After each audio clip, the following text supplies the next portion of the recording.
Vibe చాలా బాగుందండి. Like actually 10 years back I haven't watched in theatre అనమాట. So ఇప్పుడు ఆ ఎక్స్పీరియన్స్ చాలా మంచిగా అనిపిస్తుంది. అవును, అవును. అదే అండి. అప్పుడు నేను చిన్నప్పుడు కదా! సో అప్పుడు నాకు అంత మంచిగా గుర్తులేదు. సో అందుకని చెప్పి ఇప్పుడు మళ్ళీ వచ్చాను. That's why my favourite.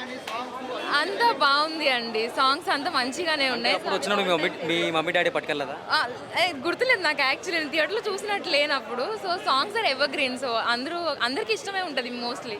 Thank you. మళ్ళీ డార్లింగ్ మూవీ అసలు ఇంటర్వెల్ ట్విస్ట్ అయితే మైండ్ పోయింది. అసలు ఆ ట్విస్ట్ ఎక్స్పెక్ట్ చేయలేము మేము. క్రేజీ ఉండే ప్రభాస్, క్రేజీ ఉండే. అవునవును సార్, ఫస్ట్ టైం. అంటే ప్రభాస్ గారిని గ్లోవర్ ఒక యాంగిల్లో చూసారు మీరు, మాసీగా రొమాంటిక్ యాంగిల్లో చూడాలని అనిపించింది. క్రేజీ ఉండే అసలు ప్రభాస్ ఉంది. సాంగ్స్ చూసారు, ప్రభాస్ ఎంత బాగున్నాడంటే పడిపోయా. ప్రభాస్ ఎంతో బాగుంటుంది అది చెప్పండి. చాలా బాగున్నాడు.